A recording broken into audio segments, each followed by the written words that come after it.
Ükskord enne muistsel ajal elas saarte ümber meres üks meremadu. Ta oli nii suur nagu 10 lohet kokku. Tema silmad olid kui järved ja tema vägevad kihvad olid kui kirikutornid. Kui meremadu oma pea veest välja pistis, tekkisid sellest võimsad lained, mis murdsid raginaga lähedal asuvate saarte kaldakaljudel. Kui meremadu möörgas, oli seda kuulda penikoormate kaugusele. Ühel päeval vaatas ühe saare kuningas oma kaldakaljude ehitatud kindluse aknast välja ning märkas, et lained olid justkui palju kõrgemad kui tavaliselt. Ta nägi, kuidas meremadu kergitas oma pea veest välja, kuni tema silmad olid juba kuninga torniakna kõrgusel. Kuningas künnitas end aknast välja ja raputas meremaa poole rusikat. Teed sa kaod, vastik elajas, hüüdis ta. Et meremadu lasi kuulda välja möirge, mis oli nii vali, et oleks kindluse peaaegu tükkideks raputanud. Kuningas saatis oma ülemvõluri vaatama, kas ehk suudab tema meremao minema võluda. Aga vana võluri võlujõud oli otsakorral. Madu möirgas võluri peale ning võlur jooksis kindlusse tagasi, et madu teda nahka ei pistaks. Võlur oli elukogenud tark mees, kes oskas meremadude keelt. Kuningaga rääkides pärises ta samamoodi nagu meremao ees. Mu isand, sõnas võlur. Meremadu on vihane, sest te solvasite teda. Ta ütles, et läheb minema alles siis, kui teie tütre ära söön. Kui ta kuningatütart ei saa, hävitab ta kindluse. Kuningas tundis nüüd ühe korraga nii hirmu kui ka viha. Küll aga lasid oma herolditel mööda saart ringi ratsutada ja kuulutada.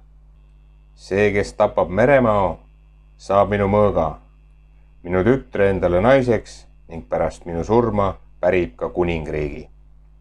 Peagi saabus saarele hulganisti vahvaid rüütleid, kes proovisid meremaole lõppu peale teha. Mõned neist olid varem lohesi tapnud, et meremadu oli lohedest palju suurem. Teda nähes pani suurem jagu rüütleid plehku. Kõige vapramad üritasid madu alistada, aga oskasid võidelda ainult kuival maal. Nende turvised olid ees võitlemiseks liiga rasked ning koletu madu pistis nad üksteise järel nahka.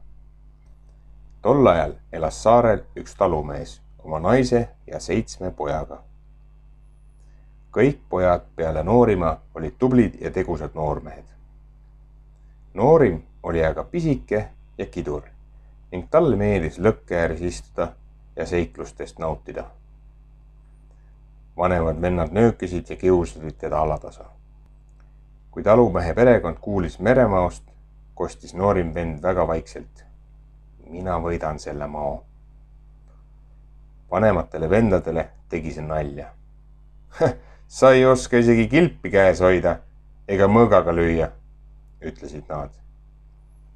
Meremao võitmiseks pole mul kilpi ja mõõka tarvis, ütles noorim vend tulle vahtides. Ei ema, isa ega vennad kuulanud teda. Nad arvasid, et küllap oli poiss jälle oma enda muinasjuttu ära eksinud. Noorim vend oli aga taibukam kui välja paistis. Kui kõik olid magama läinud ja tuli oli peaaegu kustunud, õngitses ta tule asemelt ühe turbatüki. Turvas põles väga aeglaselt ning poiss nägi, et sellegi turbatükkese keskel veikles veel pisike leek. Noorim vend võttis turbatüki kaasa ning läks talli, kus seisis ta isa hobune. Ta istus ratsu selga ning lasi kiiret galoppi kindluse ja sadama poole, kus meremadu juba ootas. Alles päikese tõusu eel jõudis ta sadamasse. Ta leidis sealt väikese sõudepaadi ja istus sinna sisse. Kaasa võttis ta ainult turbatüki. Seejärel sõudis noorem vend nii ruttu kui jaksas meremao juurde. Meremadu lebas vees, suur suu poolenisti veest väljas. ta magas ning aeg-ajalt tegi suu lahti ja haigutas. Noorim vend ootas, kuni meremadu taas haigutuseks suu pärani ajas ning sõudis siis otse meremaa lõugude vahele. Äkitselt kihutas paat kõikudes ja veepritsmeid kahele poole lennutades täiskiirusel meremaa kurku. Poiss hoidis kõvasti kinni, kuni paat lõpuks keset meremaa kõhtu seisma jäi. Eluka kõhus oli pime ja haises hullusti. Ainuke valgusallikas oli pisike leek turbatükis. Noorim vend puhus õrnalt leegile ning see kasvas aegamööda suuremaks, kuni valgustas tervet kõhtu, mis oli kui suur punane koobas. Seejärel pani ta põleva turba puuhunniku kõrvale, mis oli pärit laevast, mille meremadu oli alla neelanud. Peagi lahvatas see leekidesse ja põles lõbusalt. Meremadu tundis kõhus tuld ning ärkas üles. Tema kõht hakkas lainetama ja võdisema, nagu toimuks seal maavärin. Nüüd istus poiss paati ning sõudis kiiresti tagasi eluka suu poole. Sel ajal, kui madu möörgas, lipsas poiss tema suust taas välja. Meremadu põles seespoolt. Ta vingerdas paadi poole, et poissi oma lõugade vahel laiaks litsuda. Poiss põikles aga mao lõugade eest osavalt kõrvale ja sõudis kalda poole, nii kui si jaksas. Viimase vägema mööratuse saatel heitis meremadu hinge ning tema pea plärtsatas vette. Laine kandis noorema venna tagasi sadamasse. Kui kallale kogunenud rahvas nägi, millega talumehe noorim poeg oli hakkama saanud, viidi poiss kuning ette ja kuulutati kangelaseks.